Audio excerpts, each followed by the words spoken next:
అందరికీ నమస్తే. సామరారెడ్డి శీలం యూట్యూబ్ ఛానల్కి స్వాగతం. ఖమ్మం జిల్లా తల్లాడ మండలం కొన్నవల్లి గ్రామంలో శీలం వెంకటనారాయణ రెడ్డి గారు గత 6 దశాబ్దాలుగా అంటే 60 సంవత్సరాలుగా కళారంగంలో ఉన్నారు.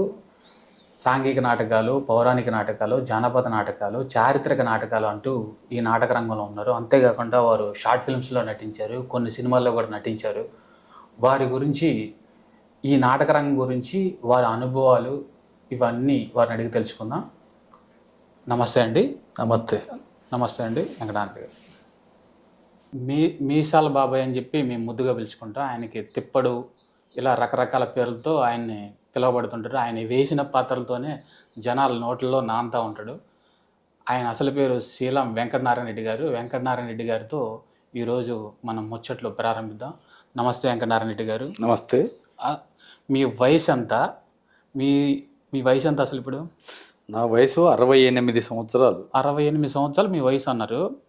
నేనేంటో 6 దశాబ్దాలుగా మీరు ఈ కళారంగంలో ఉన్నారని చెప్పేది నేను విన్నా. అంటే 8 సంవత్సరాలకే మీరు ప్రవేశించారా? నేను 7వ తరగతి చదువుతున్నా. అంటే అప్పటికి నా వయసు 11 సంవత్సరాలు. 11 సంవత్సరాలు. 11 సంవత్సరాలప్పుడు మా పెద్దలు, నాకంటే సీనియర్ కళాకారులు నన్ను ఒక బాలనటుడిగా దాంట్లో ప్రవేశింపజేశారు. అక్కడి నుంచి నా కళా జీవితం కుప్పలు తెప్పలుగా ఎదిగి ఎదిగి ఎదిగి ఎదిగి ఈ 68 సంవత్సరాల దాకా కూడా దాన్ని నెమరు వేసుకుంటూ ఒక ప్రవృత్తి, అది వృత్తి కాదు నాకు, అది ప్రవృత్తిగా వ్యవసాయాన్ని చూసుకుంటూ కూడా కళ మీద ఉన్నటువంటి అభిమానంతో ఒక కళాకారుడిగా ఆ రోజున బాలనటుడిగా పెద్దలు ఏ ముహూర్తాన నన్ను అందులో ముఖానికి రంగేసి నన్ను అందులోకి దింపారు, ఇప్పటిదాకా కూడా దాన్ని మర్చిపోలేను.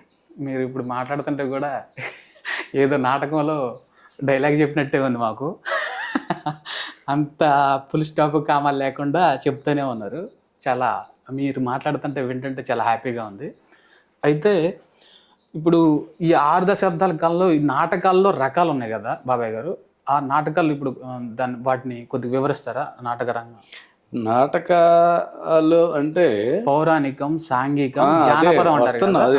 అదే ఒక కళాకారుడిగా కళారూపాలు ఎలా ఉంటాయంటే పౌరాణికం, సాంఘికం, జానపదం, చారిత్రాత్మకం అనేటటువంటి ఈ 4 విభాగాల నుంచి కూడా అనేకమైనటువంటి వేషధారణలో పాత్రలు చేసి అనేక నాటకాల్లో పెద్దల చేత మెప్పు పొందినటువంటి కళాకారుడు నేను. అవి మర్చిపోలేను. నాకు చిన్నప్పుడు అంటే ఒక గురువు గారు ఇచ్చినటువంటి ఆశీర్వాదం జీవితాంతం వాడికి వెన్నంటిని ముందలకి నడుపుద్దని అంటారు పెద్దల, చెప్పుకుంటుంటారు పెద్దలు. అది నిజంగా నాకు ఇప్పటికీ మర్చిపోలేను. మా పెద్దోళ్ళు నన్ను బాలనటుడిగా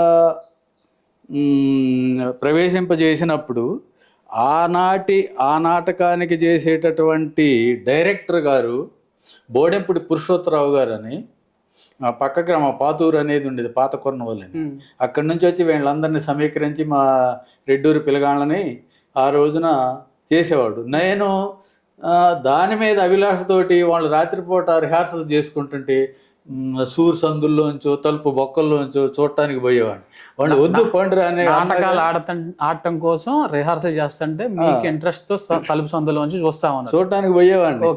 వాళ్ళు వద్దురా పోండిరా ఇంటికి పోయి హాయిగా పడుకోండిరా అన్నా కానీ ఏం చేస్తున్నారు వీళ్ళు, అది ఏమిటి, అది ఎంత మాధుర్యంగా ఉంటుంది అనే దానికోసం తలుపు సందుల్లోంచి కింద చూసేవాడిని. వాళ్ళకి అట్లా నాటకాలు చేసుకునే ప్రక్రియలో రిక్షావాలా అనేటటువంటి నాటకాన్ని వాళ్ళు ప్రపోజల్ పెట్టుకొని పాత్రలను ఎంపిక చేసుకొని డైరెక్టర్ గారు వీళ్ళంతా రిహార్సల్స్ చేస్తున్నారు. ఈ క్రమంలో వాళ్ళకి ఒక బాలనటుడు అవసరమైంది. అయితే అరే ఒక బాలనటుడిని ఎవరో ఒకళ్ళు మరి పట్టుకొని తీస్తారంటారా, మరి మనకు బాలనటుడు లేకపోతే ఇక్కడ కథ ఇతివృత్తం దెబ్బతింటది, బాలనటుడిని తప్పనిసరిగా చూపించాలని. అంటే ఎవరు ఎందుకండి, మన దగ్గరికి రోజు ఒక పిల్లగాడు వచ్చి బొక్క సందులోంచి చూస్తా ఉన్నాడు, ఇంట్రెస్ట్ ఉంది కాబట్టి చూస్తాడు, కాబట్టి ఆ కుర్రోడ్నే మనం తీసుకొద్దాం అంటే సరే తీసుకురండి అన్నాడు. ఓకే ఓకే తీసుకొచ్చిన తర్వాత అరే బాబు ఏంటి నీ పేరు అంటే నా పేరు వెంకటనారాయణ రెడ్డి అన్న. ఏం చదువుకుంటున్నారా అంటే 7వ క్లాస్ చదువుతున్నాను. సరే నేను ఒక డైలాగ్ చెబుతాను, ఆ డైలాగ్ నువ్వు ఒకసారి గుర్తుపెట్టుకొని, నేను 2 సార్లు రిపీట్ చేస్తా, ఒకసారి గుర్తుపెట్టుకొని నా ముందర ఓకే ఈయన నీ తండ్రి వేషం, ఓకే బలరాం కోటరెడ్డి గారు అని ఆయన తండ్రి, నువ్వు కొడుకు. ఎదురెదురుగా ఆయన ఒక మాట చెబుతారు, ఆయన చెప్పిన మాటకి నేను చెప్పిన డైలాగ్ నువ్వు చెప్పరా అన్నాడు. ఓకే సరే అండి మీరు ఎదరికి రండి చూడండి, నేను చెప్పిన దాన్ని మీకు ఓకే కావాలంటే వెనకండి చూస్తే కాదు కదా, ఓకే ఓ నువ్వు సామాన్యుడు కాదురా, సరే నేను ముందుకు వస్తాను చెప్పమన్నాడు. ఓకే ఆయన చెప్పిన డైలాగుని ఇప్పుడు నువ్వన్నట్టు అక్షరం పొల్లు పోకుండా తండ్రితోటి చెప్పేటటువంటి సంభాషణ అది. ఓకే ఆయనకెళ్ళే చూసుకుంటూ ఈయనకెళ్ళి చూడకుండా ఇంకెటు చూడకుండా ఆయనకెళ్ళే చూసి ఒక తండ్రి కొడుకున్నటువంటి అనుబంధాన్ని చూపించి డైలాగ్ చెప్పా. ఓకే చెబితే డైలాగుకి ఆయన అంటాడు, అరే నువ్వు డైలాగ్ కింగ్ వైతు ఎప్పటికైనా కానీ జీవితంలో ఈ మాట నువ్వు నన్ను గుర్తుపెట్టుకునే ఉంటావు, నువ్వు డైలాగ్ కింగ్ వైతురా అన్నాడు. ఓకే ఆయన ఆశీర్వాదం బాగా ఫలించింది, మీరు బాగా ఫలించింది. వృద్ధిలోకి వచ్చారు. అప్పటి నుంచి ఇప్పుడు దాకా ఎన్నో ఒడిదుడుకులు అయినా కానీ ఆటుపోట్లు తగిలినా కానీ దాన్ని అధిగమించి ఓకే ఇక్కడ దాకా వచ్చినా కానీ నేను ఇప్పుడు ఖమ్మం కల్చరల్ అసోసియేషన్లో టీంలో ఆడుతున్నా ఓకే ఓకే ఇప్పటికి కూడా. ఓకే బాబాయ్ గారు, ఇది ఏంటంటే మీరు చెప్పే వెర్షన్ మొత్తం ఒక బయోగ్రఫీ. ఎట్లా అంటే అసలు నాటక రంగంలోకి యువత రావచ్చా, వస్తే సక్సెస్ ఏంటి, నాటక రంగానికి రావడం వల్ల టైం వేస్ట్ అవుతుంది. ఇప్పుడు మీకంటే ఓకే కత్త కూతో సరే పొలాలు ఉన్నాయా లేకుంటే ఇంకేమైనా ఉన్నాయా, ఎదవరికి వేరు. ఇప్పుడు ఏంటంటే ఇప్పుడు నాలాంటి యువకులు కనుక నాటక రంగం సినిమాల్లోకి పోతే స్టార్లు అవ్వచ్చు, హీరోలు అవ్వచ్చు, కోట్లు సంపాదించు, లక్షలు సంపాదించు, పేరు సంపాదించాలని అని అనుకుంటారు. ఈ నాటక రంగంలోకి మీలాంటి వాళ్ళని ఆదర్శంగా తీసుకొని రావడం వల్ల మాకు కలిసి వచ్చేది ఏంటిది, యువకులకు కలిసి వచ్చేది? మా యువకులు కళారంగం అని అంటున్నారు కానీ మీరు కళారంగం అంటే సినిమాలు, మూవీస్, అదే సినిమాలు, తర్వాత షార్ట్ ఫిల్మ్స్, ఈ ఓటీటీ ప్లాట్ఫామ్స్, ఇవి మాకు తెలిసిన కళారంగం. ఇప్పుడు స్టేజ్ పర్ఫార్మెన్స్ మీద మీరు చేసే సాంఘిక నాటకాలు కానీ, తర్వాత వచ్చేసి పౌరాణికాలు కానీ, ఇవి మేము నేర్చుకొని చేయడం వల్ల పేరు తప్ప పేరు కూడా అంతకు వస్తుంది అంటారు. అసలు ఈ రోజుల్లో స్టేజ్ నాటకాలను చూసే ప్రజలు ఉన్నారంటారా మీరు? స్టేజీ నాటకాలు చూసేవాళ్ళు ఉన్నారు, స్టేజీ నాటకం మీద పౌరాణికం ఆడతంటే చూసేవాళ్ళు ఉన్నారు. ఒక్కొక్క పద్యాన్ని విశదీకరించి పాడేటప్పుడు ఇంకా 2 సార్లు 3 సార్లు పాడితే బాగుండని పాడిచ్చే ప్రేక్షక దేవుళ్ళు కూడా ఉన్నారు. నేను కాదంటలేదండి. ఇప్పుడు ఎన్టీఆర్, ఏఎన్ఆర్ లాంటి వాళ్ళు గొప్ప వాళ్ళు కూడా ఈ నాటక రంగం నుంచి వచ్చిన వాళ్ళే, దాన్ని మేము అసలు కాదని. కానీ ఈ రోజుల్లో ఈ నాటక రంగానికి అంత ప్రాముఖ్యత అనేది ఉందంటారా? నాటక రంగానికి ప్రాముఖ్యత అనే విషయానికి వస్తే, ఓకే ఇప్పుడు పెద్ద పెద్ద సినిమా యాక్టర్లు ఎన్టీ రామారావు కానీ, నాగేశ్వరరావు కానీ, సత్యనారాయణ కానీ, వీళ్ళందరూ కూడా సినీ ఇండస్ట్రీలో పాతుకుపోయేదాకా నానా అష్ట కష్టాలు పడ్డారు. తిండి కూడా లేకుండా గేట్లు పట్టుకొని ఓకే నిరాహార దీక్షలు చేసి నాకు చిన్న వేషం వేయండి, నన్ను ఫిలిం సిటీలో కలుపుకోండి అని ఎన్నో అష్ట కష్టాలు పడి కొంచెం డెవలప్ అయిన తర్వాత 1-2 సినిమాల్లో చేసిన తర్వాత ఆనాడు ఎక్కువ మంది లేరు కళాకారులు. ఉన్న కళాకారులందరూ కూడా ఒక సినిమాలోనే ఉండి సినిమా తయారు చేశారు. అట్లా చిన్నంగా డెవలప్ అయితే ఇవాళ బోలెడంత మంది కళాకారులు సినిమా ఇండస్ట్రీలో ఉన్నారు. సినిమాల గురించి ఓకే అండి, సినిమాల గురించి మ్యాక్సిమం ప్రతి ఒక్కరికి అవగాహన ఉంది. నేను అనేది ఏంటంటే కళారంగం అనేది ఇప్పుడు ఈ స్టేజ్ షో నాటకాలు కానీ, ఏకపాత్ర నాటకాలు కానీ ఉంటాయి కదా స్టేజ్ షో, దీనివల్ల మీరు మెసేజ్ అంటున్నారు, మెసేజ్లు ఎంతమంది రిసీవ్ చేసుకుంటున్నారు? అసలు మీరు ఏం మెసేజ్ ఇస్తారు? ఇప్పుడు ఒక నాటకంలో మీరు ఏం మెసేజ్ ఇస్తారు? ప్రతి నాటకం నుంచి కూడా ప్రజలకు ఉపయోగపడే మెసేజ్ ఉంటుంది.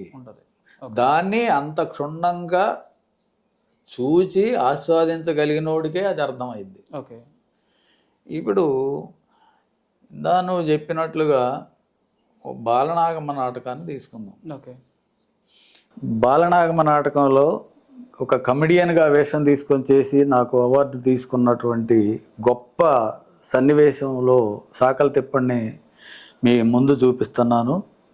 వినండి. హై హై వీడికో రడ్డం వచ్చేటోళ్ళు, ఈ తిప్పడు ఊరికడ్డం వచ్చేటోళ్ళు, హై హై వీడికో రడ్డం వచ్చేటోళ్ళు, ఈ తిప్పడు ఊరికడ్డం వచ్చేటోళ్ళు. తిప్పడంటే తిప్పడా మురడి మీసాలు తిప్పడా, తిప్పడంటే తిప్పడా మురడి మీసాలు తిప్పడా, మొగసిరి తిప్పడు Monagadu తిప్పడు, ఈడికో రడ్డం వచ్చేటోళ్ళు, high high తిప్పడు ఊరికడ్డం వచ్చేటోళ్ళు, high high ఈడికో రడ్డం వచ్చేటోళ్ళు, తిప్పడు ఊరికడ్డం వచ్చేటోళ్ళు. ఎద్దు మీద ఎద్దు గట్టి బండి మీద బండి గట్టి, హై హై ఎద్దు మీద ఎద్దు గట్టి బండి మీద బండి గట్టి, భోకోం భోకోం భై భొయిడే భోయుడే భొయిడే రాయుడా, భోకోం భోకో భై భొయిడే రాయుడా, ఎద్దు మీద ఎద్దు గట్టి బండి మీద బండి గట్టి, రాజు కూతురు పక్కనెక్కి రంగుగా పోతంటే ఈడికో రడ్డం వచ్చేటోళ్ళు, ఈ తిప్పగోరికడ్డం వచ్చేటోళ్ళు, ఈడికో రడ్డం వచ్చేటోళ్ళు, ఈ తిప్పగోరికడ్డం వచ్చేటోళ్ళు. బాలనాగమ్మ నాటకంలో ఒక మహాక్రూరుడైనటువంటి ఒక మాయల ఫకీరు వాడి మాయలతో జనాలని ఎన్నో రకాలుగా మభ్యపెట్టి రాజుల్ని రాజుల సిబ్బందిని వాళ్ళ సైనికుల్ని కూడా రాళ్ళని పోళ్ళని చేసి వాడు ఎంతో గంభీరంగా జనాన్ని అందరినీ భయభ్రాంతులకు గురి చేసి చేసుకుంటూ పోతున్న సమయంలో ఒక చిన్న బాలుడు వీడిని ఎట్నైనా అంతమొందించాలనేటటువంటి ప్రయత్నంతో ఆ బాలుడు చేసుకుంటూ వచ్చి వాడిని ఏదో రకంగా వాడి ప్రాణవాయువుని తీసేస్తాడు. వాడిని చంపిండు అంటే ఓహో పిల్లగాడు ఇటువంటి క్రూరత్వం కలిగినటువంటి ఒక మాయల మరాఠీని చంపిండు అని అంటే మన పిల్లలు కూడా అలా ఆ స్టేజీలోకి రావాలి, అట్లా ఆలోచించాలి అనేటటువంటిది వీళ్ళు గమనిస్తారు. నిజ జీవితంలో కూడా మాయల పకీర్ లాంటి వాళ్ళు, మాయల మోసాలు చేసేవాళ్ళు చాలామంది ఉన్నారు. అవి ప్రతి ఒక్కళ్ళు మ్యాక్సిమం ఏదో ఒక సందర్భంలో ఫేస్ చేస్తూనే ఉన్నారు. ఓకే, మీరు చెప్పేది దీనికి కాంటాక్ట్ కొన్నా ఓకే బాగానే ఉంది, కానీ నేను అనేది ఏంటంటే పర్టికులర్ ఈ కళాసేవ రంగం వల్ల జనానికి కానీ, ఇప్పుడు మీరు నాటకం వేస్తే ఇంచుమించు నాకు తెలిసిన లెక్క ప్రకారం మామూలు నాటకానికి 50,000 నుంచి ₹1,00,000 ఖర్చు అవుతుంది. అవి ఎవరు సందాల ద్వారా వసూలు చేయడమే కదా, సందాల ద్వారా వసూలు చేయడం ఇంట్రెస్ట్ ఉన్న వాళ్ళు పెట్టుకోవడం. కానీ దానికి రాబడి అనేది ఉంది. ఎదవరికి రోజుల్లో మీరు నాటకానికి ఎంత ఖర్చు అయినా సరే ₹1 పెట్టినా కానీ టికెట్లు పెట్టి కొనుక్కొని మరి వచ్చి చూసేవాళ్ళు, బండ్లు వేసుకొని ఎడ్ల బండ్ల మీద వచ్చేవాళ్ళు, నడిచి వచ్చేవాళ్ళు. వేరే ఒక ఊళ్ళో నాటకం ఉందంటే చుట్టుపక్కల గ్రామాల నుంచి అందరు వచ్చేవాళ్ళు, తండాలకు వచ్చేవాళ్ళు. ఇప్పుడు అసలు ఆ విలేజ్లో నాటకం వేస్తుంటే ఆ విలేజ్లో కనీసం ఒక 200-300 మంది వచ్చే సందర్భం అన్న ఉంది ఈ రోజుల్లో. ఉంది అంటే అన్ని సందర్భాల్లో ఉండరు, కొన్ని ప్లేసుల్లో మాత్రం నువ్వనే 200-300 కాదు 1000 మంది కూడా జనాలుండి లేచిపోకుండా చూసేటటువంటి, మనం చూపించేటటువంటి ఆ కథని, ఆ నాటకాన్ని, అందులో హావభావాలని, ఆ పద్యాన్ని పాడటం అదంతా చూసి మనం పర్ఫెక్ట్గా చేయగలిగితే వాళ్ళు లేవకుండా చూసేటటువంటి అవకాశం ఉంది. అంటే దీనివల్ల మీరేమి లబ్ధి పొందుతారు అన్నప్పుడు విషయం చెప్తున్నా. ఆ రోజుల్లో వెనకటి రోజుల్లో అసలు ఏమీ లేదు. ఈ రోజుల్లో ప్రభుత్వంలోనే ఒక సాంస్కృతిక శాఖ అనే ఒక శాఖ ఉంది. ప్రభుత్వం వారు కూడా మనం ఒక నాటకం చేస్తున్నామని వాళ్ళకి ఇన్ఫార్మ్ చేసినప్పుడు మన దగ్గర ఉన్నటువంటి నాటకాన్ని రచనని వాళ్ళు చూసి పరిశీలించి ఇగో ఇంత పర్సెంటేజ్ మేము మీ నాటకానికి ఇస్తాం అనే దాన్ని ఒక లెక్కలో పెట్టి ఇస్తాం. ప్రభుత్వం తరపున కూడా మనకు ప్రోత్సాహం ఉంది. ఆ ప్రోత్సాహం ప్రభుత్వం తరపున చాలా ప్రోత్సాహం ఉంది. కాకపోతే అక్కడ కూడా మనం చెప్పుకోవటానికి కాదు, కానీ అక్కడ కూడా దళారులు ఉన్నారు. ఈ కళాకారుల దాకా వచ్చేటటువంటి సొమ్ముని ఇళ్ల దాకా రానియకుండా అక్కడనే వాళ్ళు కొంత ప్రభుత్వం నుంచి కళాకారులకు వచ్చే మధ్యలో మాయమైపోతుంది. అట్లా దెబ్బతింటున్నారు కళాకారులు. లేకపోతే ఈ సమాజానికి కళాకారుడు నిట్టాడి లాంటోడు. అంటే నిట్టాడంటే ఏంటంటే, నిట్టాడంటే ఇంటికి ఒకటే ధ్వజస్తంభం లాగా మధ్యలో ఉంటుంది. ఆ స్తంభం ఒక్కటే ఇంటిని మొత్తాన్ని మోస్తుంది. అది పడ్డప్పుడు ఇదంతా కూలిపోద్ది. అందుకని అట్లాంటి నిట్టాడికి కూడా కన్నాలు వేయటానికి చూస్తున్నారు కొంతమంది దళారులు. ఓకే. అందుకని కళ అని అంటే ఏదో ఆశించి మాకేమిచ్చిను, నీ అమ్మటి మేము డ్రామా చేస్తే లేకపోతే నాటకం అయితే ఏమిస్తావు అనేవాళ్ళు కూడా మన గ్రామంలో కూడా ఉన్నారు. ఉన్నారు. అలాంటి వాడు కళ మీద ఆసక్తి ఉండి కూడా డబ్బులు ఆశించి నేను వేయటానికి నాటకం వేయటానికి వస్తాను, నాకేమిస్తావు, ఎన్ని వేలు ఇస్తావు అని అడుగుతుండు. వాడు రావటమే ఇప్పుడు వాడు ముందు వేలు అడుగుతుండు, వచ్చినోడు అమ్మటే డబ్బులు అడుగుతున్నాడు. యాక్టింగ్ వచ్చేవాడు ఏంటి అంటే మరి ఏదో పని చేసినప్పుడు దానికి తగ్గ ప్రతిఫలం కావాలి కదా అని అంటే, నాయన మేము ఇన్ని సంవత్సరాల నుంచి చేసుకుంటూ వస్తేనే మాకెవడు డబ్బులు ఇచ్చి తీసపోయేవాడు లేడు, నాటకం చేయమనేవాడు లేడు. దానికి ఏదైనా ప్రభుత్వ గుర్తింపు వస్తుంది, నువ్వు చేసుకుంటా పోతంటే. మేము చేసినాడు మమ్మల్ని ప్రభుత్వం గుర్తించుద్ది, ఏదో గంట పెండేరాలు దొరుకుద్ది, సన్మానాలు చేస్తుంది, ఇవన్నీ చేసుద్ది అనేటటువంటి కాన్సెప్ట్తో మేము ముందరకు పోలే. మేము నాటకాలు చేసినము అంటే దాని మీద కళ మీద ఉన్నటువంటి మక్కువతోటి ఆ కళాకారుడిగా, నేను ఒక కళాకారుడిగా స్టేజ్ మీదనే నా ప్రతిభ ఏంటో చూపియాలి. మీకున్న అమితమైన ఇష్టం మిమ్మల్ని అట్లా నడుపుతున్నా. ఒక రకంగా నేనున్నానంటే ఈ రోజున 68 సంవత్సరాల్లో కూడా రేపు మాకు తిరుపతిలో పోటీ నాటకం ఉంది. తిరుపతిలో బ్రహ్మర్షి విశ్వామిత్ర అని, అందులో నా వేషం ఉంది. దానికి పోతాను. తిరుపతి ఎక్కడుంది అక్కడికి పోతాను. పోతాను అంటే దానికి సెలెక్ట్ అయితే దానికి అక్కడ పోటీలు నిర్వహించే ఆయన బిఎన్ రెడ్డి గారు అని, మన రెడ్డి గారే, ఆయన అభినయ ఆర్ట్స్ అని ఆయన సంస్థ ఉంది. ఆయన గవర్నమెంట్ నుంచి ప్రతి సంవత్సరం నడిపించుకుంటా, గవర్నమెంట్ నుంచి నేను ఇది చేస్తున్నా, ఇప్పుడు ఇది చేస్తున్నా, మాకు వచ్చే వాటా ఇవ్వాల్సిందని గవర్నమెంట్ దగ్గర తెచ్చి డబ్బులు తీసుకొని ఈ నాటకాలు నడిపిస్తాను. 1, 2, 3 ఫస్ట్, సెకండ్, థర్డ్ ప్రైజులు ఇస్తాడు. నాటకంలో సెలెక్ట్ అయితే ముందు స్క్రూటినీ చేసుకుంటాడు. ఈ నాటకం మంచిగా ఉంది అని చూసుకున్నప్పుడు మనకు 40,000 ఇచ్చేస్తాడు ఖర్చులకి. ఓకే వెంకటనారాయణ రెడ్డి గారు, వీళ్ళు సినిమాల్లో కానీ షార్ట్ ఫిల్మ్స్లో కానీ పోయి యాక్టింగ్ చేయగలుగుతా అంటారా? ఎవరన్నా అవకాశాలు ఇస్తే? అవకాశం ఒకవేళ అభిలాష ఉండి సినిమా యాక్టర్ని కావాలి నా జీవితంలో 1 సారి 2 సార్లు పెద్ద స్క్రీన్ మీద కనపడాలి అనేటటువంటి దృఢ సంకల్పంతో ఉన్నోళ్ళు కూడా ఉన్నారు. ఇప్పటికిప్పుడు సినిమా రంగంలో పోవాలంటే ఆడ పోటీ బాగుంది. పోటీ గురించి కూడా కాదండి, కానీ ఇప్పుడు లెక్కకి ఏంటంటే, ఇప్పుడు స్టేజ్ నాటకాలు అంటే గొంతు ఉంటే చాలు, వాయిస్ ఉంటే చాలు, అభినయం తక్కువ, వాయిస్లో బేస్ ఉండి వినసొంపుగా ఉంటే అది చెల్లిపోద్ది అని చెప్పి అంటుంటారు. కానీ సినిమాలకు కానీ షార్ట్ ఫిల్మ్స్ కానీ కెమెరా ఫేసింగ్ చేయాలి అంటే దానికి ముఖంలో కానీ వాళ్ళ దగ్గర చిన్న చిన్న హావాభావాలు పలికిగలగాలి. అవి నాటక రంగం ఆడే కళాకారుల దగ్గర ఉండదు అని చెప్పి ఒక రోమర్ ఉంది. దానికి మీరేం చెబుతారు? కళలోకి పోయినప్పుడు నాటక రంగంలో ఉన్నటువంటి అంత కష్టం నీ సినీ ఫీల్డ్లో లేదు. సినిమాలో యాక్షన్ చేయటం ఇప్పటికిప్పుడు పోయినా కానీ వాడు మనల్ని ఎంపిక చేసుకుంటే ఇప్పటికిప్పుడు పోయి కెమెరాని నిలబెట్టి మనతోటి చేయించగలడు అనమాట. అంతే. అదే కళాకారుని ఒక పౌరాణిక నాటకం దగ్గర స్టేజ్ మీద చేయాలనుకున్నప్పుడు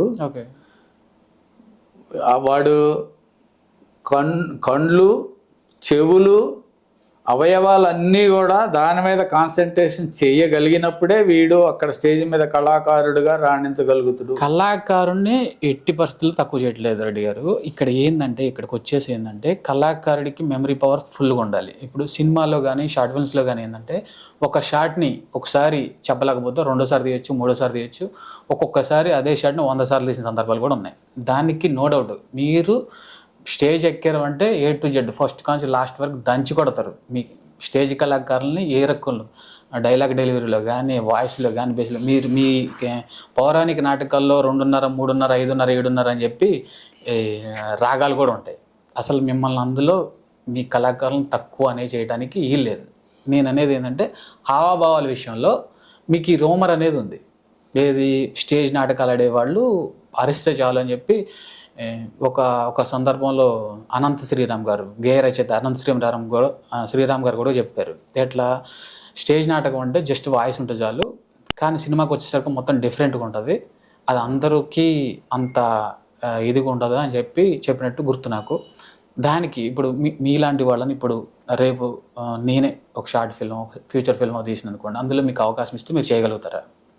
మీలాంటి వాళ్ళు మీతో పాటు చేసిన కళాకారులను కూడా మీరు తీసుకొస్తే వాళ్ళు చేయగలుగుతారా?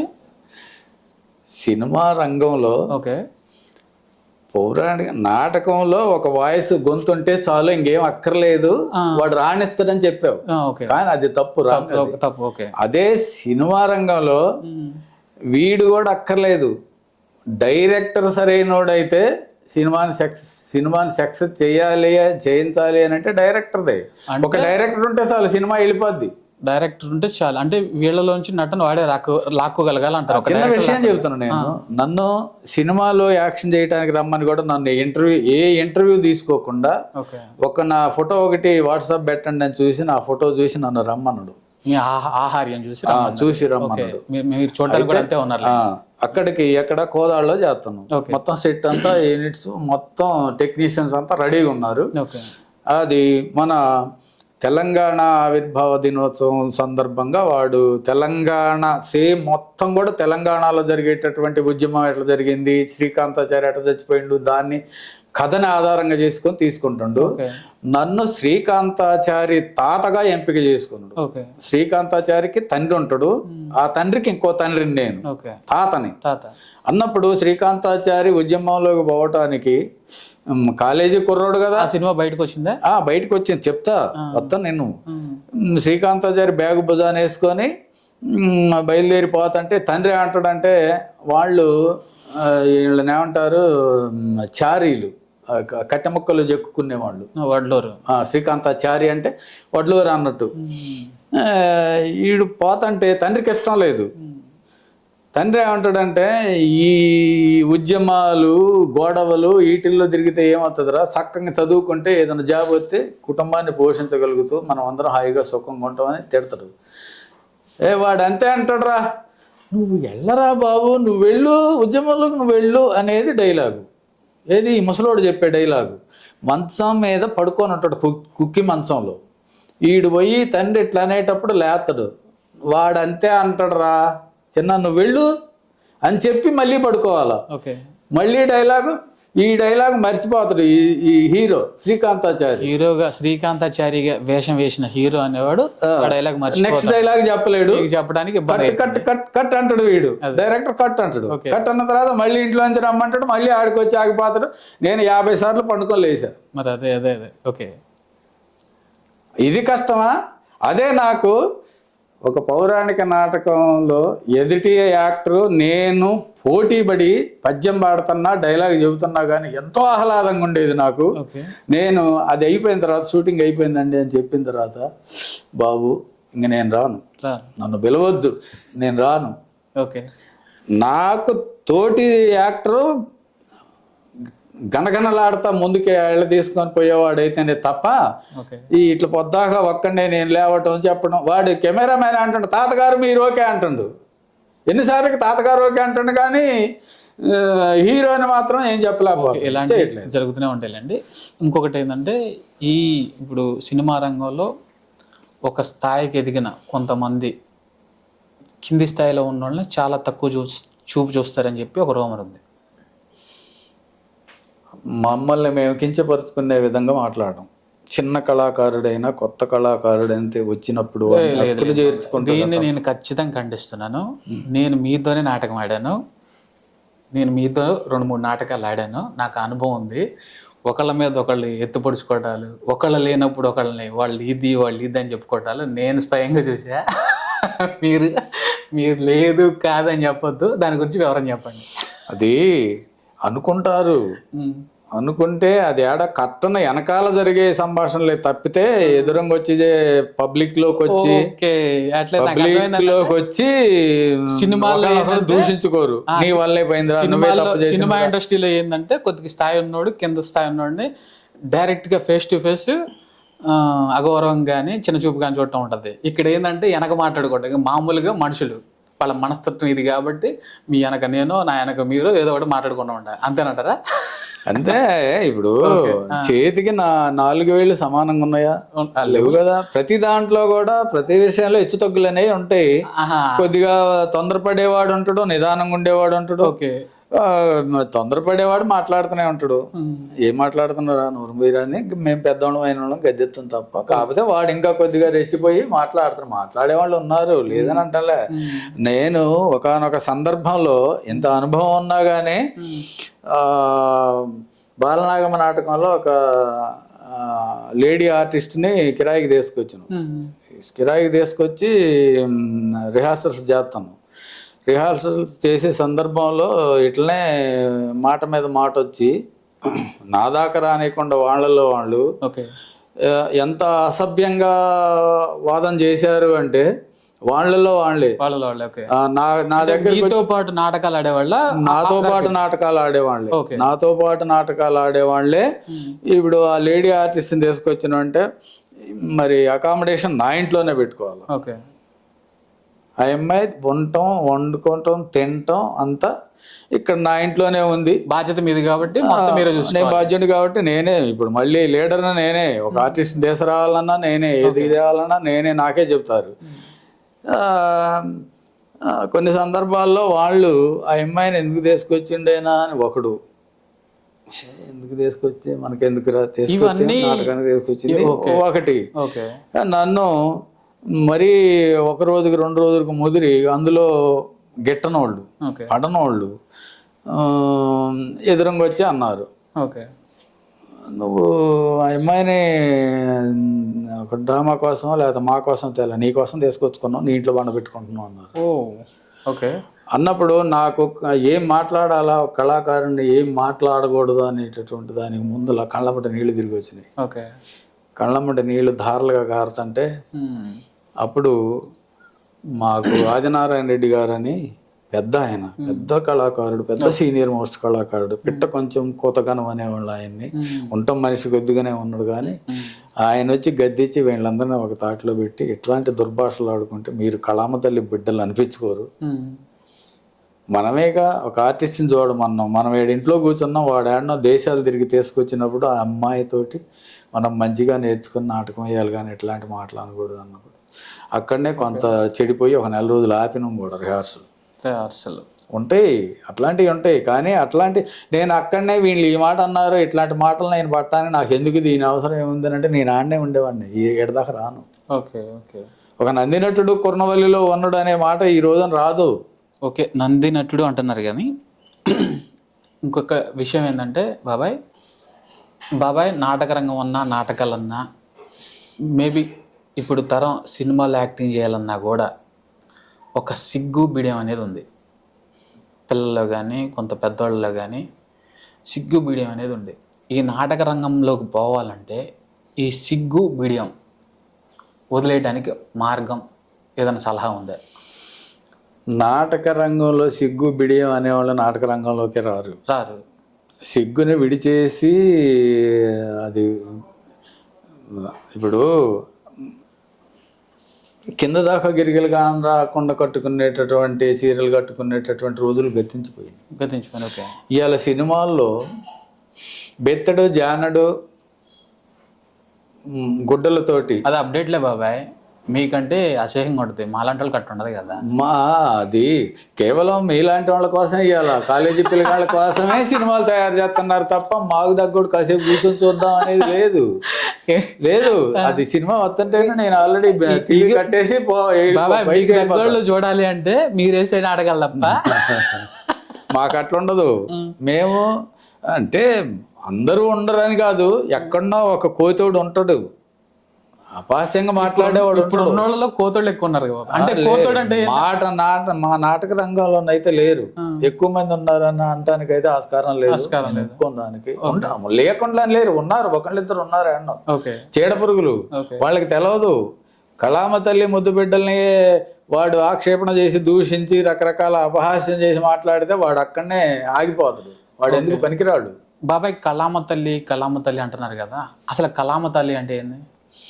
కళామ తల్లి అంటే ఇప్పుడు నేను వెంకటనారాయణ రెడ్డిని, నాలో ఇంకొక 2-3 కళాకారులు ఉన్నారు. వాళ్ళు కళామ తల్లి ముద్దు బిడ్డలు. ఓకే. ఆ కళామ తల్లి అనేటటువంటి మహాతల్లి నటరాజు నాకు తెలవకుండానే వెనకాలంటే నన్ను ముందలుగా నడిపిస్తున్నాను. వాటి ఇప్పుడు నువ్వు అంటున్నవే ఎన్నో కథలు చెబుతాడు. ఇప్పుడు మీరు చెప్పిన లెక్క ప్రకారం ఊహాశక్తి అంటారా, ఒక ప్రతిరూపం ఉందంటారా, ఒక రూపం కానీ ప్రతిరూపం కానీ? కానరానిటటువంటి ప్రతిరూపం ఉంది, అది కానొచ్చేది కాదు. కానొచ్చేది నాలో ఉండేదే తప్ప బయటికి ఎవరికి నాకు కూడా కానొచ్చేది కాదు. ఓకే. నన్ను ముందలకి నడిపించేటటువంటి ఒక శక్తి, ఆమెనే కళామ తల్లి అనేది. ఓకే, కళామ తల్లి అంటున్నారు. మీ దగ్గర స్టేజ్ నాటకాల వాయిస్ ఇచ్చింది కళామ తల్లి, ఆ మెమరీ పవర్ మీకు ఇచ్చింది. మరి ఆ కళామ తల్లి నాకు అంత వాయిస్, నాకు అంత తెలివి ఇవ్వలేదు అంటే కళామ తల్లికి నేను పెట్టినా కదా, మిమ్మల్ని ఒకలాగా నన్ను ఒకలాగా ఎందుకు చూస్తుంది? అది మీ ప్రతిభ అని మీరు ఒప్పుకోలేకపోవడమా, కళామ తల్లికి ఆపాదించడమా? నా దగ్గర ప్రతిభ లేకపోతే నేను ఆ కళామ తల్లిని విమర్శించేటట్లా దాన్ని ఎట్లా మీరు చూస్తారు? నాకు ఒక వాయిస్ ఉంది. నాకంటే కూడా మంచి వాయిస్ ఉన్నోళ్ళు ఏడనో ఉన్నారు. మూల ఏడనో ఇళ్లలో లోపల పల్లెటూళ్ళలో లోపల ఏడనో ఉన్నారు తప్ప అందరూ అక్కడికి రాలేకపోతున్నారు. నాకంటే గొప్ప వాయిస్ గొంతు మీకన్నా తెలివితేటలు, మీకంత ప్రతిభ ఉన్నారు, చాలా మంది ఉన్నారు, వాళ్ళు రాలేకపోతున్నారు. రావట్లేదు. అది వాళ్ళ తప్పు తప్ప కళామ తల్లి తప్పు కాదు. అంతే. ఆమె అట్లాంటి వాళ్ళు వచ్చినప్పుడు కళామ తల్లి వాడిని మెచ్చి వాడిలో దూరుద్ది. అంతే. ఆమె నడిపిస్తుంది. ఓకే. మన సంకల్పం ఉండి ముందడిగేస్తే నడిపిస్తుంది. నువ్వు అక్కడే ఉంటే అక్కడ ఆగుతుంది. దానికి కళామ తల్లికి ఆపాదించాల్సిన అవసరం లేదంటారు. ఓకే. కళామ తల్లి అంటే ఏమిటి అన్నప్పుడు ప్రతి మనిషికి కూడా మానవ జన్మ ఎత్తిన తర్వాత అట్లా కూడా నాస్తికులు అనేవాళ్ళు ఉంటారు. అంటలే ఏడున్నాడు దేవుడు చూపి అనేవాడు ఉంటాడు. పొద్దున్న లేవంగానే స్నానం చేసి బొట్టు పెట్టుకొని దేవుడికి దండం పెట్టుకొని పోయేవాళ్ళు కూడా అనేక మంది ఉన్నారు. అంటే కళామ తల్లి కూడా అదే. మేము నాటకాన్ని రెడీ చేసి నాటకం వేసే ముందు ఆహార్యం అన్ని వేషాలు అన్నీ వేసుకున్న తర్వాత ఆమెను ముందు మేము కొలుస్తాం. ఆమెకి దండం పెట్టుకుంటేనే మమ్మల్ని ఆమె ముందరికి పంపిస్తుంది. సరస్వతి పరబ్రహ్మ అనేటటువంటి పాట ఉంది కదా, పరబ్రహ్మ పరమేశ్వర పరంధామ, అది ప్రార్థన చేసే మేము ముందరికి నడిపి హరిహరి నారాయణ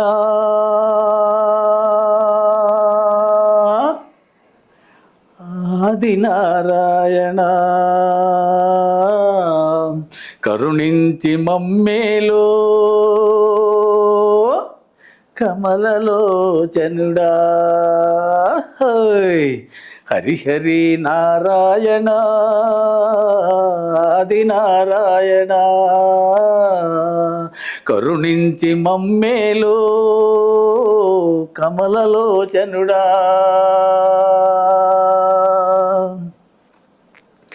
రాజుల సొమ్మంతరాళ్ళ పాలాయే రాణీల సొగసంత అడవి పాలాయే అయ్యయ్యో రాజుల సొమ్మంతరాళ్ళ పాలాయే రాణీల సొగసంత అడవి పాలాయే ఏందయ్య సామే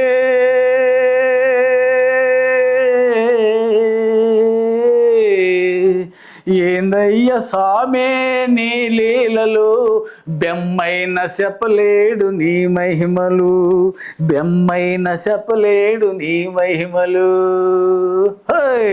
హరిహరి నారాయణ ఆది నారాయణ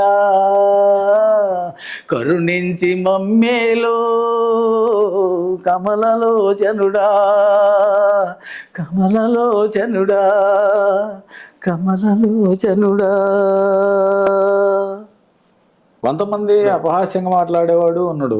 ఆయన ఎందుకులే, ఆయన అపహాస్యంగా మాట్లాడేవాడు ప్రతి రోజుల్లో ఉంటాడు. మీ తరంలో ఉన్నాడు, తర్వాత తరంలో ఉన్నాడు, మా తరంలో ఉన్నాడు, తర్వాత తరాల్లో కూడా ఉంటూనే ఉంటారు వాళ్ళు. ఇప్పుడు నేను కళాకారుణ్ణి, ఈ వయసులోకి వచ్చిన నా ఆత్రం, నా తపన ఏంటంటే కళాకారులు మా తరం తర్వాత ఇంక లేరేమో, అంతరించి పోద్దేమో అనేటటువంటి భయమే వచ్చేసింది.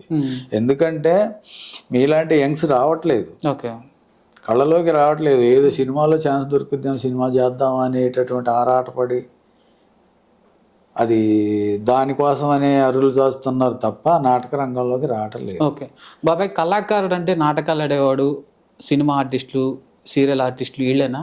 ఇప్పుడు ఒక బొమ్మలు చెక్కేవాడు, ఒక నాగలు చేసేవాళ్ళు, లేకుంటే ఒక దర్జీ పని చేసేవాళ్ళు, ఒక కుండలు తయారు చేసేవాళ్ళు, వీళ్ళు కళాకారుల కిందకి రారా? కళలు అనేవి ఎన్నుండి 66 కళలు ఉన్నాయి. 66 కళ్ళు ఉన్నాయి. 66 కళల్లో పనిచేసేటటువంటి వాళ్ళంతా కళాకారులే. కళాకారులే అంటే ఈ లెక్కన ప్రతి మనిషి కళాకారుడే కదా మరి? నువ్వు నేను కళాకారుని కాదు అనుకుంటావు నువ్వు సపోజ్, కానీ నువ్వు చేసే పనిలో కూడా ఒక కళ ఉంటుంది. అది నీకు తెలియదు. ఓకే, అలాంటి కళాకారులు చాలా మంది ఉన్నారు. 66 కళలను పోషించే వాళ్ళు ఉన్నారు. అంటే నేను ఒక్కడిని 66 పోషించుతాను కాదు, 66 కళల్లో జీవించే వాళ్ళు ఉన్నారు. నువ్వు అన్నవే సాకలు పని చేసేవాడిది ఒక కళ, కుమ్మరి పని చేసేవాడిది ఒక కళ. అందరు అట్లాంటి వాళ్ళు మన కులవృత్తులో అందరి దగ్గర కళలు ఉంటే వాళ్ళంతా కళాకారులే. ఒక అపురూపమైనటువంటి 2 నిమిషాల్లో మనల్ని కూర్చోబెట్టి గోడ మీద మన బొమ్మని గీసేవాడు ఉన్నాడు. ఎంతటి మహోన్నతమైన కళాకారుడు, వాడికి చేతులు దండం పెట్టాలి. ఓకే బాబాయ్, ఇప్పుడు మీరు చెప్పిన లెక్క ప్రకారం ఇప్పుడు ఒక ఏజ్ దాటిన తర్వాత మీ కళాకారులు ఫంక్షన్ తీసుకుంటున్నారు. కళాకారుల ఫంక్షన్కి నాటకాలు ఆడేవాళ్ళు, ఈ సినిమా వాళ్ళే అర్హులా? ఈ చేతి వృత్తులు పనిచేసే ఈ కళాకారులు కూడా అర్హులవుతారా కారా? కళాకారుడు అన్న తర్వాత అర్హుడే. కళాకారుడు అన్న తర్వాత అర్హులే. కళాకారుడే. అట్లాంటి వాళ్ళకి కూడా పెన్షన్లు ఇస్తుంది గవర్నమెంట్. అవునా? ఇస్తుంది. ఇప్పుడు గుర్తింపు అనేది గౌరవం ఎట్లా దొరుకుతుంది అన్నదానికి చిన్న ఉదాహరణ చెబుతా. నాకు వృద్ధాప్య పెన్షన్, నిరుపేద కళాకారుడు వృద్ధాప్య పెన్షన్ వస్తుంది. మా గురువు గారు కాసారం నాగేశ్వరరావు గారు అని, ఆయన 4 సినిమాల్లో యాక్షన్ చేసిండు. కళ అంటే ఆయన ఇంట్లోనే ఉంది. ఆయన ఇంకొక బ్రాహ్మడు, ఆయన వాళ్ళ నాన్న ఇచ్చింది కాక ఆస్తి ఇంకొకళ్ళకి దత్తత పోతే కొంత ఆస్తి వచ్చింది. అంటే జమీందారు లెక్కలో ఉన్నాడు ఆయన. ఇక్కడ మనకి దగ్గర మునగాలే. అట్లాంటి కళాకారుడు కళలు చేసుకుంటూ తెగ నరుక్కుంటూ పొలాలను అమ్మేసుకుంటూ మొత్తం కాజేసింది.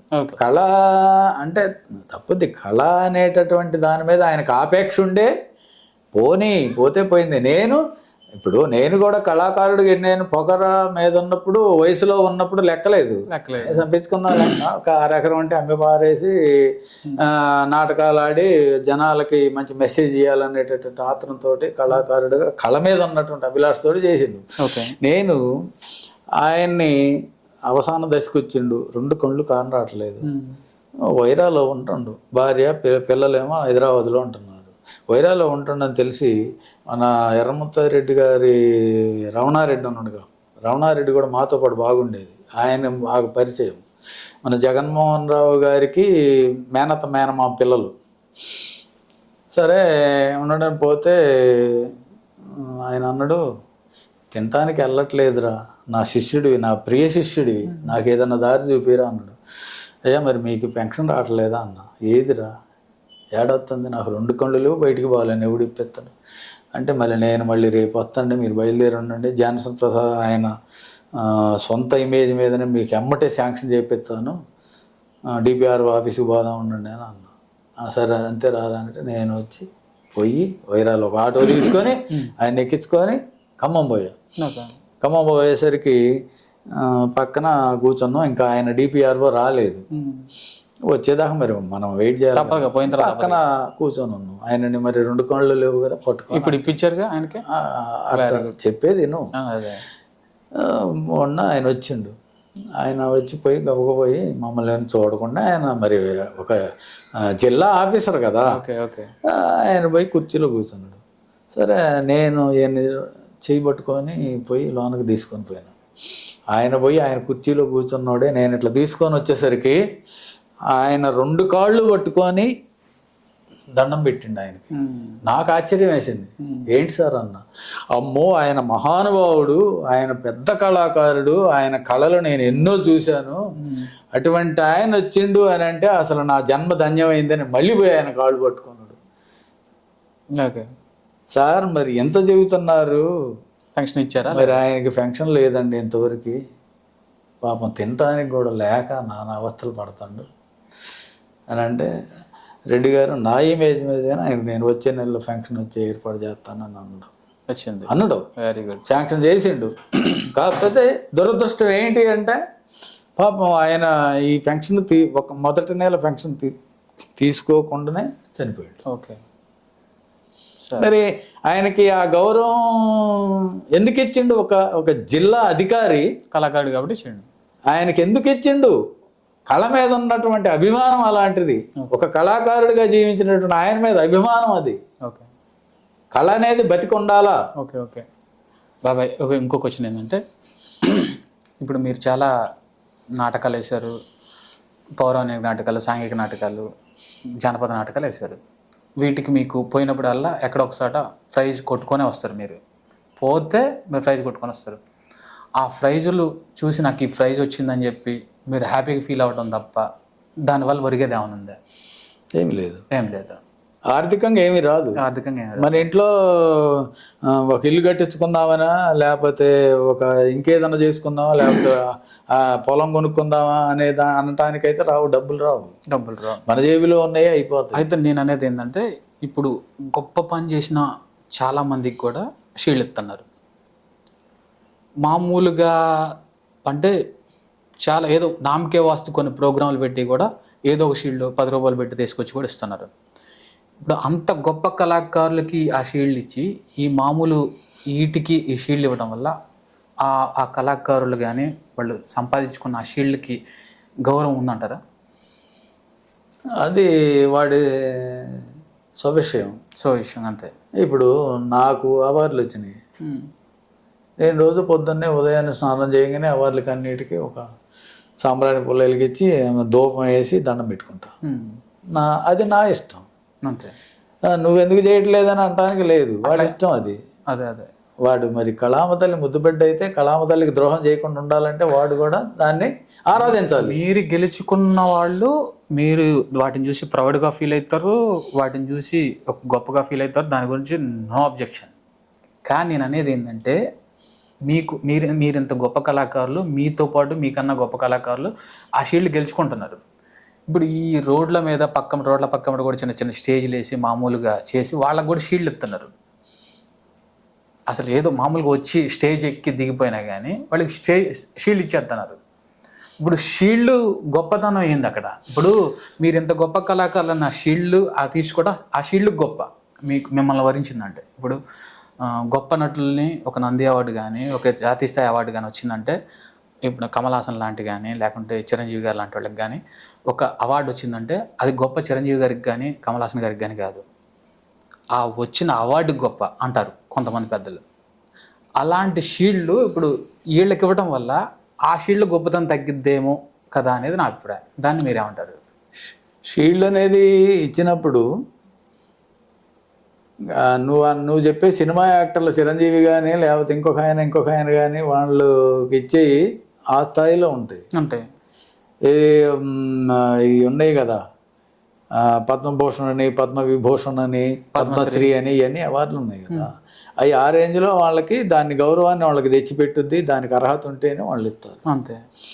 చిన్న చిన్న కళాకారులు కింద స్థాయికి వచ్చినప్పుడు కూడా వాళ్ళు చేసుకునేవాళ్ళు. ఒక గ్రామంలో ఒక కుగ్రామంలో ఒక 10 మంది అనుకొని ఊళ్ళో వాళ్ళ పెద్దవాళ్ళతోటి సహకారం అందించండి, మేము నాటకం వేసుకుంటాము సరదాగా అని చేసినప్పుడు కూడా అక్కడ కూడా వాళ్ళల్లో ఎవరు ఉండరు. వాళ్ళల్లో మీరు నాటకాలు పద్ధతిగా వేసి తీసుకునే దాని గురించి అసలు నో అబ్జెక్షన్.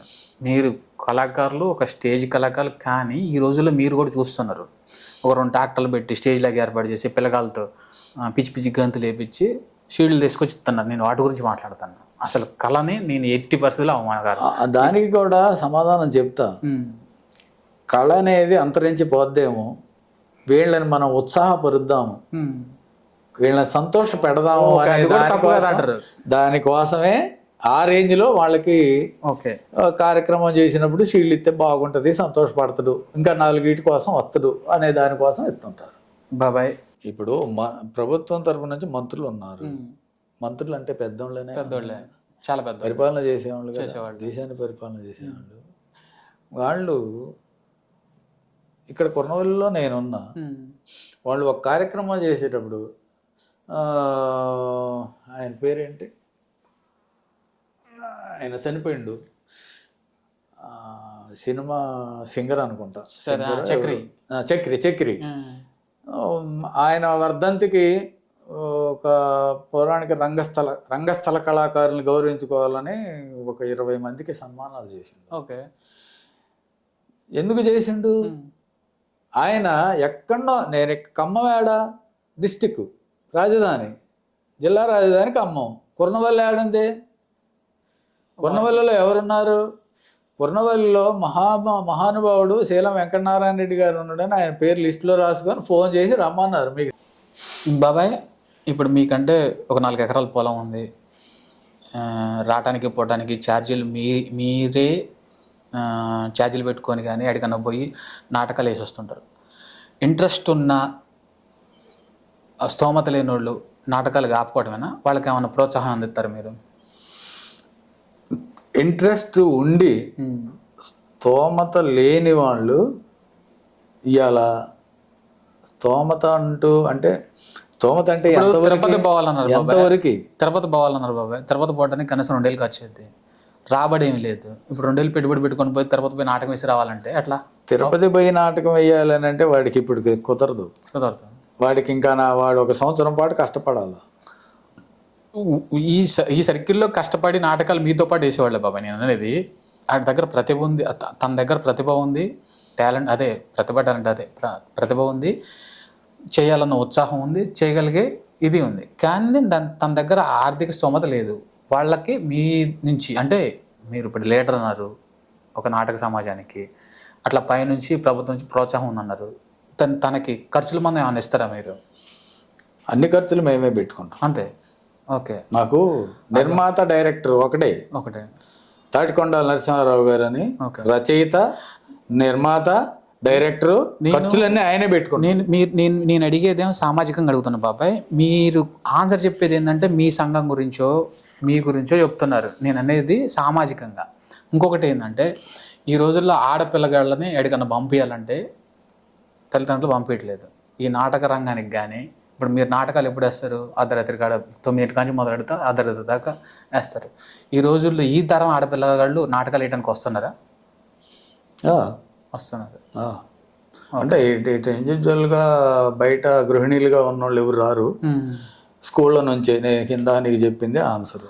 దానికి రక్షణ మేము. అంతే. బాధ్యత ఎవరైతే తీసుకున్నారో బాధ్యత మాది. ఇంటికాడ ఉన్న వాళ్ళ తల్లిదండ్రులతో చెప్పి మేము వాళ్ళకి ఒక నోటు కూడా రాయించి మీ అమ్మాయి బాధ్యత నాది, నేను తీసుకొచ్చి మళ్ళీ మీ ఇంట్లో వదిలిపెడతాను, వెరీ గుడ్ బాబా అని చెప్పి చేయించని ఉన్నాయి.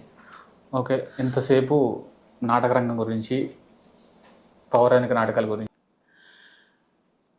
నేను ఇప్పుడు పాడబోయే పద్యానికి ఎన్నో చోట్ల అవార్డులు సంపాదించి పెట్టినటువంటి ఈ పద్యాన్ని ఒకసారి ఆలపిస్తున్నా, వినండి.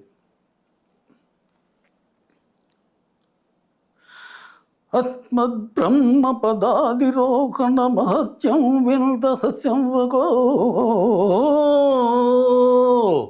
యుష్మద్రోహము సైపదాల నన్నస్మర్ధుండంచు భావించితివో రస్మిన్ జూతువు దుర్మదాంధ ఇప్పుడీ రాజ ఋషి కోపాగ్నికి నిన్ను భస్మం వనరింపకున్న ధర విశ్వామిత్రుడంగానురా.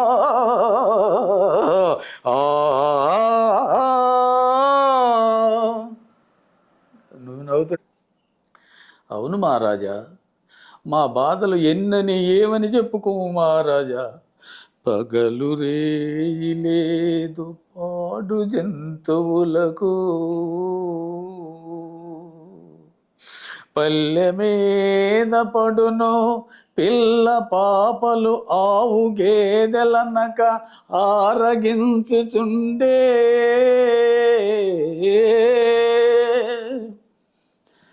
ఎట్లు బ్రతుకగలమో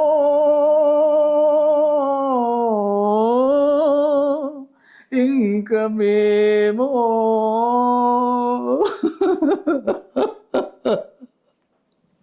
ఒక కామెడియన్గా ఎన్నో అవార్డులు తెచ్చినటువంటి ఈ సినిమాలో ఒక కామెడీ పాటను పాడటం జరిగింది, వినిపిస్తాం. ఆహా లచ్చి, ఎంత అందంగా ఉన్నావే, ఇక్కడ కదా సాకిరేవు కాడ చూడాలని అందాలన్నీ. సాకిరేవు కాడ నీ సోకు చూడగానే జిల్లంది నాకు అబ్బలచ్చమ్మా అసలు లచ్చమ్మా ములలోతు నీళ్ళల్లో మొగ్గల్లే నువ్వుంటే తరచాటున నేను మాటేసి చూస్తుంటే నువ్వు తానాలు ఆడావే ఓలమ్మి నా ప్రాణాలు తీసావే చిన్నమ్మి. హే బాల బాల కిట్టమ్మా నంద కుమారర నవనీత చోరర నంద కుమారర నవనీత చోరర కిట్టమ్మా గోపాల బాల కిట్టమ్మా హై హై కిట్టమ్మా గోపాల బాల కిట్టమ్మ ఉడుకుడుకు సంకటదాగి సాప మీద బండుకుంటే హై ఉడుకుడుకు హై ఉడుకుడుకు హై ఉడుకుడుకు సంకటదాగి సాప మీద బండుకుంటే సాప సరుక్కుమని ఏదో పురుకుమని కిట్టమ్మా గోపాల బాల కిట్టమ్మా నంద కుమారర నవనీత చొరర నంద కుమారర నవనీత కిట్టమ్మా గోపాల. తాగుతా నీ అబ్బ నీకు దొరుకుతున్నా అనుకున్నావా ఏంటి? తాగుతా మా తల్లి బంగారం ఇది చెట్టు రసం అమ్మా తల్లి అడకడకడ